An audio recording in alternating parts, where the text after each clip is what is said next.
کلی، ہمہ تن، ہمہ وقت، ہمہ وجوہ، جزوی اطاعت نہیں. بس یہ ذرا نوٹ آف کاشن ہے. اگر ہم اللہ کا ایک حکم مانیں گے ایک نہیں مانیں گے، یہ جزوی اطاعت ہے، یہ اللہ کو قبول نہیں ہے.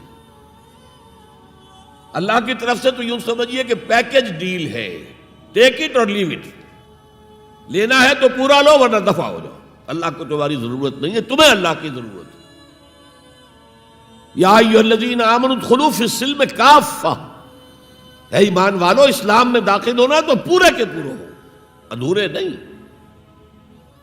اور سورہ بقرہ کی آیت نمبر 85 کے اندر تو جو وعید آئی ہے، افتؤمنون ببعض الکتاب وتکفرون ببعض، کیا تم ہماری کتاب، ہماری شریعت کے کچھ حصے کو مانتے ہو اور کچھ کو رد کرتے ہو؟ فما جزاء من یفعل ذلک منکم، تو جو کوئی بھی تم میں سے یہ روش اختیار کریں گے ان کی کوئی سزا اس کے سوا نہیں ہے. کان کھول کر سنیے، ان کی کوئی سزا اس کے سوا نہیں ہے کہ دنیا میں ذلیل و خوار کر دیے جائیں اور قیامت کے دن یردون الی اشد العذاب، شدید ترین عذاب میں جھونک دیے جائیں. وما اللہ بغافل عما تعملون، اللہ غافل نہیں ہے، بے خبر نہیں ہے، لا علم نہیں ہے اس سے کہ جو تم کر رہے ہو. تم اپنی داڑھیوں کے طول سے اللہ کو دھوکہ نہیں دے سکتے. تم اپنے پائجاموں کو ٹخنوں سے اوپر رکھے اللہ کو دھوکہ نہیں دے سکتے کہ تم بہت متبع رسول ہو. تم اپنے عمروں اور حجوں سے اللہ کو دھوکہ نہیں دے سکتے. اللہ کو معلوم ہے کہ حرام کی کمائی سے حج کیا ہے تم نے، حرام کی کمائی سے عمرہ کیا ہے تم نے. تو یہ جو جزوی اطاعت ہے کوئی اطاعت نہیں، اللہ کو قبول نہیں. آدمی سوچتا ہے کہ چلیے میں نے یہ کام اچھے کیے، یہ برے کیے، مجھے اچھے کاموں کا کچھ کریڈٹ بھی تو ملنا چاہیے نا. لیکن نہیں، اللہ کہتا ہے جزوی اطاعت منہ پر دے ماری جائے گی. اور جو دنیا کی سزا ہے وہ تو ہم اپنی آنکھوں سے دیکھ رہے ہیں. 130، 140 یا 150 کروڑ مسلمان دنیا میں ہیں. ذرا اندازہ کیجیے. لیکن ہماری رائے کی کوئی اہمیت ہے؟ بین الاقوامی معاملات میں کوئی ہم سے مشورہ لیتا ہے کیا؟ آپ کا کیا خیال ہے؟ کس نمی پرست کے بھیا کیستی، ایسے بھی ملک تھے کہنا چاہیے، اب تو ان کا حال پتلا ہے. دولت کے انبار تھے ان کے پاس، لیکن ان کا مذاق اڑتا تھا مغربی ممالک. وہ چاہے سعودی بادشاہ ہوں اور چاہے وہ UAE کے امیر ہوں، مذاق ہی اڑتا تھا. کوئی حیثیت نہیں. حالانکہ کتنا بڑا رقبہ ہے انڈونیشیا کے آخری جزیروں سے لے کر موریتانیہ تک، سالڈ اسلامی آبادی، مسلمان آبادی. آپ کہیں گے کہ یہ بھارت جو ہے اس میں تو اکثریت تو نہیں ہے، لیکن 15 کروڑ یا 18 کروڑ تو آدمی یہاں موجود ہیں. لیکن کوئی عزت، کوئی حیثیت دنیاوی بین الاقوامی سطح پر. بہرحال یہاں بھی ہیں لوگ، کھاتے پیتے لوگ ہیں، ان کی اپنی کچھ عزت ہے اپنے معاشرے کے اندر. لیکن بحیثیت امت، بحیثیت قوم کیا حیثیت ہماری؟ تو الا خزی فی الحیات الدنیا، وہ تو ہماری نگاہوں کے سامنے موجود ہے. اب قیامت کے دن کے بارے میں جو دھمکی اللہ نے دی ہے، وَيَوْمَ الْقِيَامَةِ يُرَدُّونَ إِلَىٰ أَشَدِّ الْعَذَابِ، قیامت کے دن شدید ترین عذاب میں جھونک دوں گا. اس پر اللہ سے معافی طلب کی جا سکتی ہے، دعا ہی کی جا سکتی ہے، اللہ ہم پر رحم فرمائیے. یہ میں نے آپ کے سامنے رکھا ہے فارمولہ، اللہ کی اطاعت جمع اللہ کی محبت. دے گو ٹو میک عبادت. یہی دو الفاظ آتے ہیں اللہ کے رسول کے لیے بھی صلی اللہ علیہ وسلم. اللہ کے رسول کی اطاعت یہ تو اسلام کا بنیادی تقاضا ہے.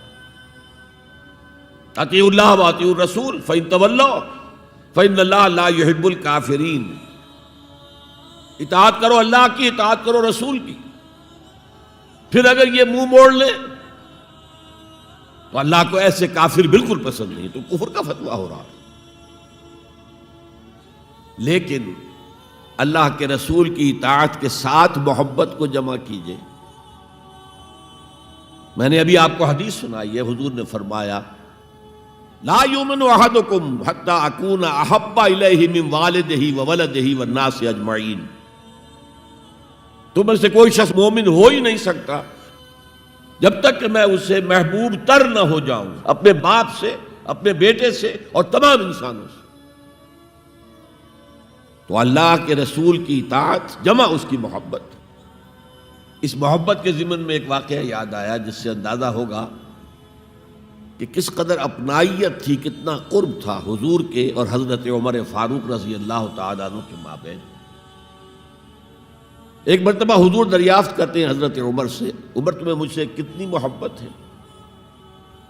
اب آپ سوچئے، ذرا سا بھی مغایرت کا باریک سا پردہ بھی اگر کہیں ہو تو کیا یہ سوال کیا جا سکتا ہے؟ تو انتہائی قریبی شخص سے ہی کیا جائے گا، تمہیں مجھ سے کتنی محبت ہے؟ عرض کیا آپ مجھے دنیا کے ہر انسان سے بڑھ کر عزیز ہیں۔ فرمایا اور اپنی جان سے؟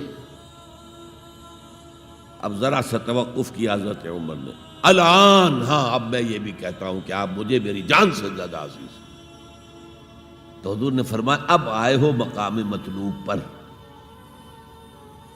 تو رسول کی اطاعت جمع محبت، اس کا نام ہے اتباع، پیروی کرنا۔ فرق کیا ہے؟ اطاعت کی جاتی ہے حکم کی، اور پیروی کی جاتی کسی کے نقش قدم کی، چاہے اس نے حکم دیا ہو چاہے نہ دیا ہو، جو وہ کرتا ہو کرنا۔ یہ ہے اتباع۔ یہ اطاعت سے بہت بلند شے ہو گئی۔ مثال کے طور پر یہ چھوٹی چھوٹی مثالیں، اصل اتباع کیا ہے وہ میں بعد میں عرض کروں گا۔ کوئی ایک صحابی بدو باہر سے آئے، ایک ہی دفعہ حضور کو دیکھا، حضور اس وقت اس حالت میں تھے کہ آپ کے بٹن جو ہے کھلے ہوئے تھے گریبان کے، انہوں نے پھر ساری عمر اپنے گریبان کے بٹن نہیں لگائے۔ میں نے اللہ کے رسول کو اس حال میں دیکھا ہے، میں تو ان کی پیروی کروں گا، حضور نے کوئی حکم تو نہیں دیا تھا۔ تو یہ جو محبت، شدید محبت کے تحت جو بات آئے گی اس کا نام اتباع ہے، اور اس اتباع کا مقام کیا ہے وہ آیت میں سنا چکا ہوں آپ کو۔ قُلْ إِن كُنتُمْ تُحِبُّونَ اللَّهَ فَاتَّبِعُونِي يُحْبِبْكُمُ اللَّهُ۔ اے نبی ان سے کہہ دیجئے اگر تم اللہ سے محبت کرتے ہو تو میرا اتباع کرو، میرے نقش قدم پر چلو، میری پیروی کرو۔ اللہ تم سے محبت کرے گا، تم اللہ کے محب نہیں محبوب بن جاؤ گے۔ اور اگر کہیں کوئی لغزش ہو گئی، کوئی خطا ہو گئی، کہیں جذبات کی رو میں بہہ کر کوئی گناہ کر بیٹھے تو اللہ معاف فرما دے گا۔ اللہ بڑا غفور ہے، اللہ بڑا رحیم ہے۔